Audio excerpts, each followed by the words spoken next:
That's a great question.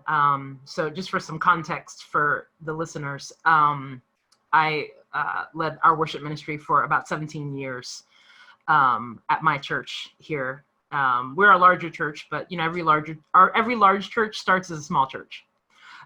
So I know both, and it's really interesting.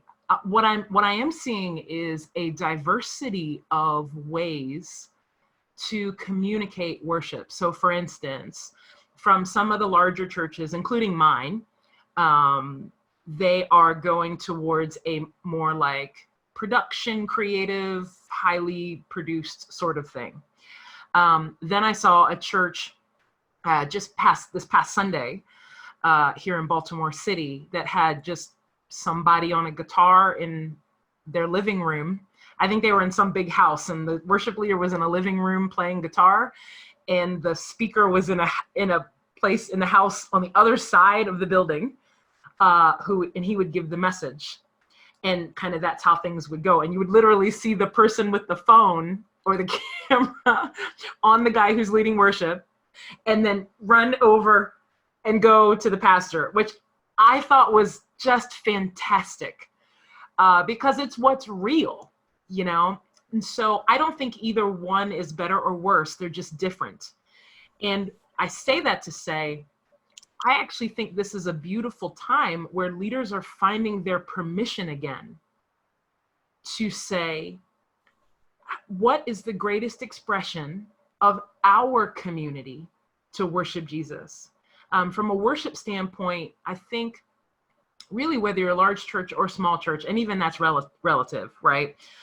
Size is relative, but there's a lot of pressure to stay relevant. That's a sexy term right now in churches, right? We love that word, relevance, to stay relevant. But that oftentimes means that for worship people, they go looking around in the industry to try to figure out what relevant means first, instead of saying, what is relevant to us?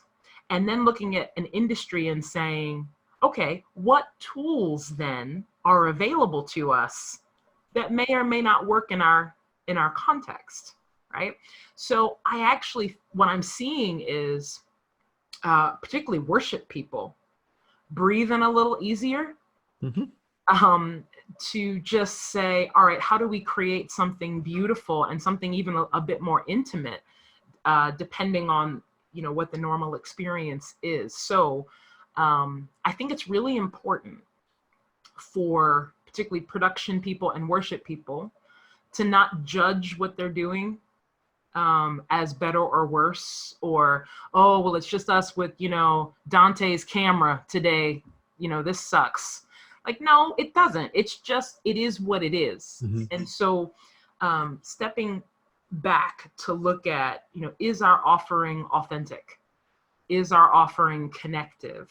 I'm also seeing a move just in the last couple of weeks with worship people, going from this idea of, let me sit in front of the camera and sing to you, and really trying to find themselves as a leader again, to say, what can I do in front of this camera and still engage with that person, even if I'm in my basement, so that they can engage and worship at home. So it's all along the gamut. And I actually think this is a great space, particularly for worship people, to find their permission again, to be creative.